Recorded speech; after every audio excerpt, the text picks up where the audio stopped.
नमस्कार साथियों, मैं हिमांशु और आज बाबा गाडगे की जयंती है, जिसके उपलक्ष्य में मैं आप सभी लोगों को हार्दिक शुभकामनाएं दूंगा, बधाई दूंगा उनके जन्मदिवस के अवसर पर।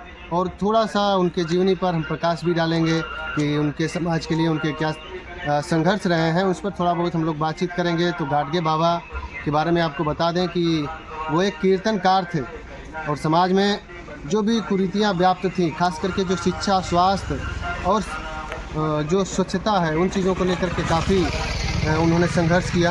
उनका एक नारा हुआ करता था शिक्षा के क्षेत्र में कि घर का जो बर्तन है उसको भले ही बेच देना, लेकिन अपने बच्चों को पढ़ाना। हाथ पर रोटी रख करके खा लेना, नमक और रोटी अपने हाथ पर रख के खा लेना, लेकिन अपने बच्चों को ज़रूर पढ़ाना। ये इतना कड़ा, अब समझ सकते हैं कि हाथ पर रोटी रख करके खाने की बात कर रहे हैं, लेकिन पढ़ाने की बात कर रहे हैं। दर्द क्या रहा उनका, कहीं ना कहीं उनके पिछले समय में जो घटना घटी थी उनके साथ, उससे जुड़ा हुआ है।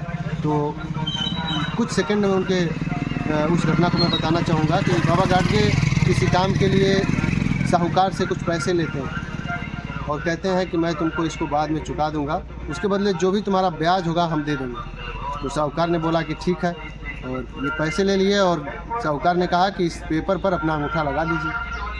तो गाडगे बाबा उस पर अंगूठा लगा देते हैं। उसके बाद जब उनके पास पैसे हो जाते हैं, उस साहूकार के पास जाते हैं, ये लीजिए अपना पैसा और मेरी ज़मीन का कागज़ मुझे दे दीजिए।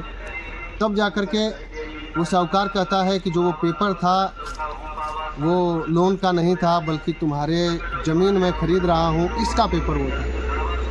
तो गाडगे बाबा काफ़ी शौक हुए और वहाँ से उन्होंने संकल्प लिया कि जो भी गरीब समुदाय के लोग हैं, जो पढ़ नहीं पा रहे हैं, लिख नहीं पा रहे हैं, उनके बीच जाएंगे और ऐसा जागरूकता का काम करेंगे कि वो पढ़ें लिखें और आगे बढ़ें। इन सोच के साथ, इस धक्के के साथ वो इस सोच को अपनाते हैं और गांव-गांव में कीर्तन के माध्यम से कीर्तन, आप देखते होंगे कि बहुत से जोगी बाबा लोग घूमते हैं और पात्र में भोजन मांगते हैं, खाते हैं, कुछ गाना सुनाते हैं, कुछ कहानियाँ सुनाते हैं और फिर चले जाते हैं। उसी तरह से गाडगे बाबा आते थे गांव-गांव में और अपने कीर्तन के माध्यम से, कीर्तन में वो कहते थे कि किसी भी चमत्कार के चक्कर में मत पड़ो, ये तुमको पीछे लेके जाएगा।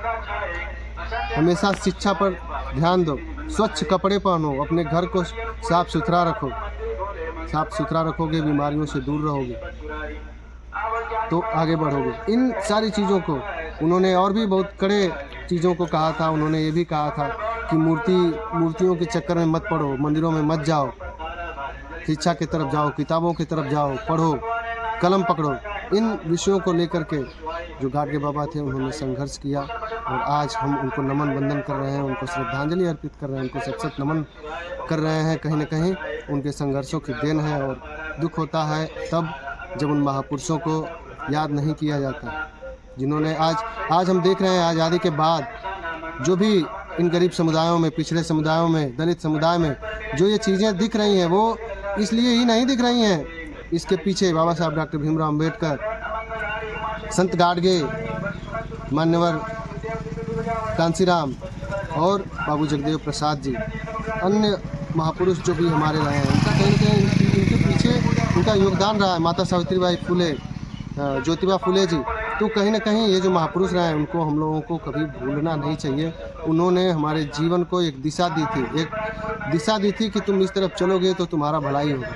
कहीं न कहीं इन विषयों को लेकर के गाडगे बाबा ने विद्यालयों की भी स्थापना किया था और इन विषयों को मैं बता करके आपसे आग्रह निवेदन करूंगा कि ये बाबा गाडगे हैं और पिछड़े समाज में, एससी समुदाय में, एसटी समुदाय में जन्म लिए और पूरे समुदाय के लिए काम किए। तो कहीं न कहीं ये हमारे लिए सम्माननीय है। इनको हम सत नमन करते हैं और निवेदन करते हैं कि इनके आदर्शों को, इनकी बातों को सारे लोग अपने जीवन में उतारें तो निश्चित रूप से सभी के जीवन में मंगल कामना होगा। बहुत बहुत धन्यवाद। जय भीम, जय भारत, जय संविधान।